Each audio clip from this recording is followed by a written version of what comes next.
Good afternoon and welcome to the Tallwood Elementary School PAC meeting video, date of May the 10th, 2016. I'd like to remind all PAC members to please remember to view the video first. One of two links in your email.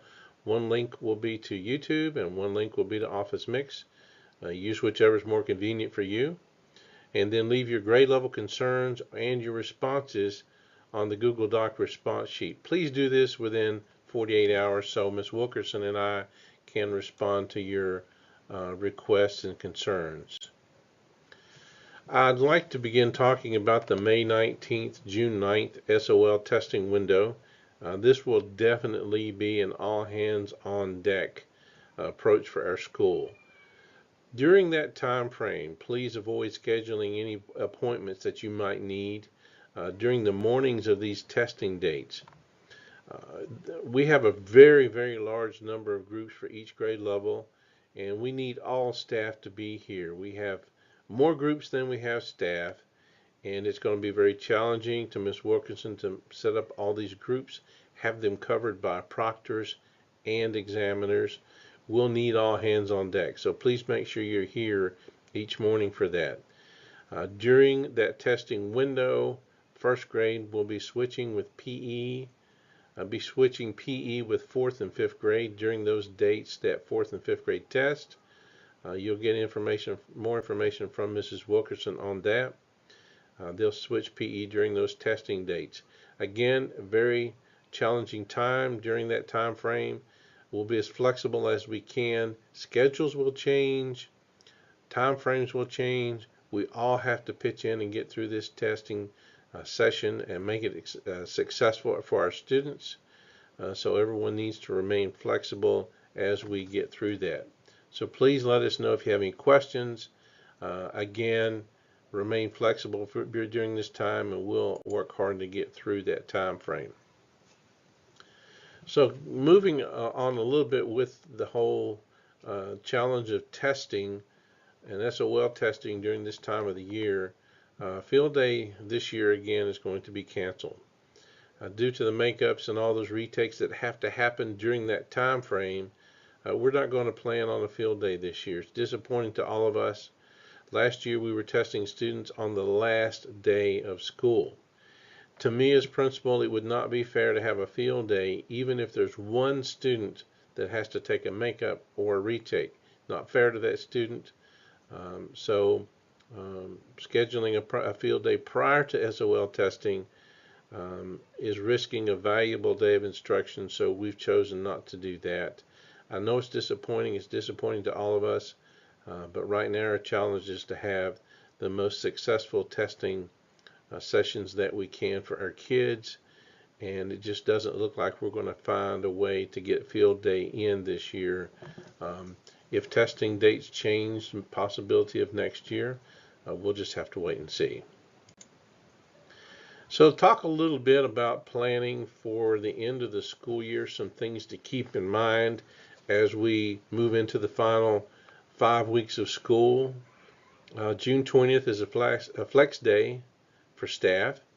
You can begin logging in your time at this time if you want to take that final day of June the 20th off and make June 17th your final day. So again, you have to log in your 7.33 work hours between now and then and make sure that you have that available to flex that final day. The retention waiver list is going to be on a Google Doc link that will be coming soon to all teachers in grades K and 1. We've had a meeting, teachers in K and 1 and I have talked about retention. If you're a teacher 2, 3, 4, 5, especially 2, 3, and you really want to talk about retaining a student, let me know. We've taken a different approach to retention this year than we have in the past. We've talked a little bit more about the philosophy of retention. It must be with parent support, which is getting harder and harder to get. Last year, we only had support for about 25–30% of the students that we wanted to retain from their parents. So, retention usually happens mostly in grades K and 1, but if you really want to talk about a student, if you're in grades 2, 3 especially, you have a student that's really concerning you, let's talk about that, especially if you have parent support, and we can move forward with that. Talking about grade level assignments for next year, Mrs. Wilkerson and I are still continuing to talk about that based on our allocations for next year.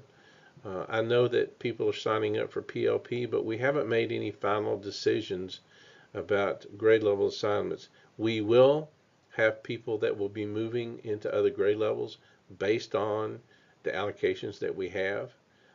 We haven't notified any of those people yet because we're just not quite sure what we're going to do. We don't want to do that right now as well because of the pressure we feel from preparing our students for SOL testing coming up. And I know that's the last thing teachers want to have to think about. If you've signed up for a PLP class for the summer and you have to change grade levels, then it won't be a problem switching that. The school division always says that. So we'll do the best we can to let you know as soon as possible if you're going to be changing grade levels. Talking a little bit about creating classes for the 16-17 school year. In the past, we've used the pink and blue forms. We've filled them out. Then we've taken those names, and teachers have worked as a grade level to complete class lists. You write them down on the sheet. And this year we're going to try something in a different way. We're going to try something in a digital manner where we will have Google Sheets set up to create classrooms, and teachers then can sit down and work together to create those classes online, so you don't have to worry about all the paper that's involved with that and all the paperwork of all those pink and blue forms and so forth.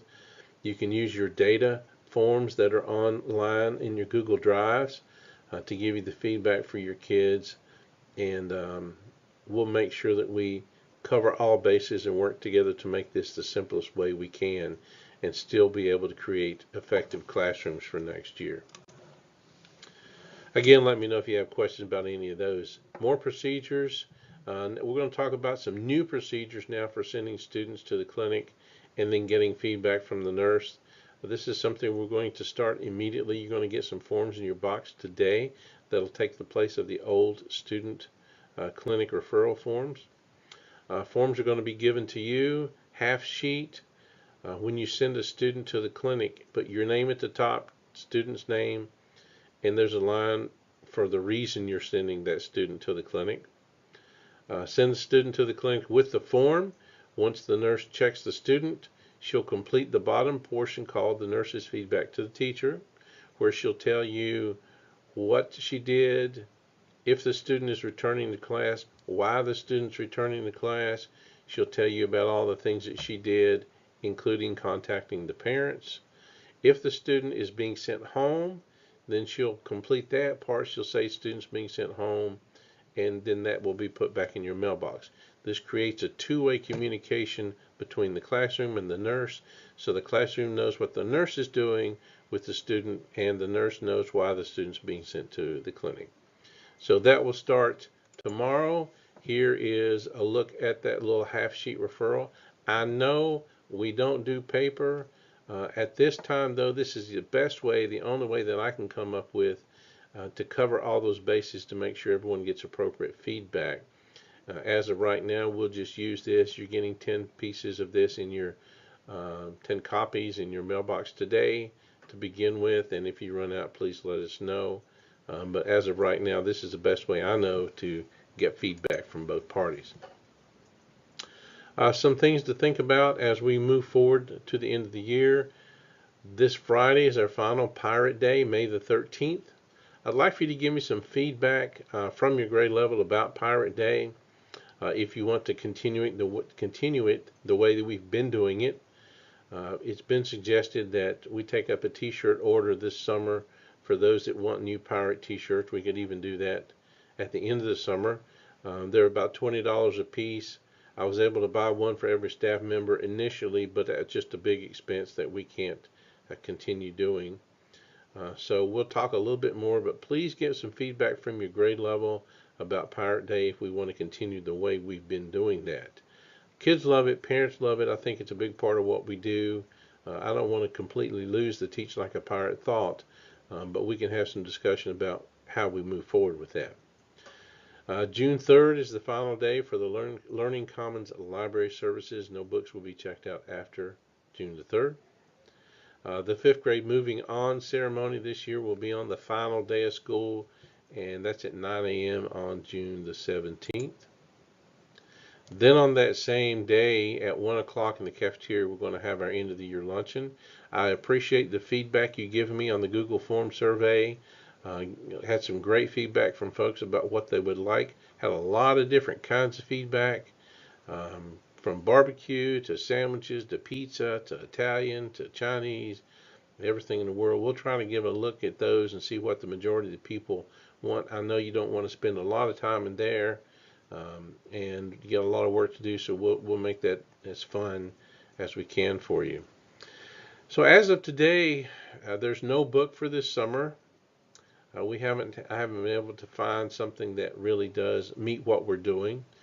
So our focus over the summer will be to bring new digital learning tools back to our classrooms in the fall and continue to grow as a digital anchor school.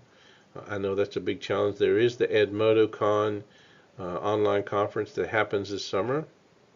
We'll give you more information about that as it becomes available. I will say, though, that as we move forward to next year, as a school division and as a school at Tallwood, we are going to focus more on learning more about equity and learning more about bias as we work with our kids, helping us as teachers and educators understand what our biases are and how to understand the needs of the students and best meet their needs and understand them and know them. So, thanks for what you do to make Tallwood a special place. I appreciate everyone's hard work. I appreciate what you do to make Tallwood a wonderful place to be. Thank you.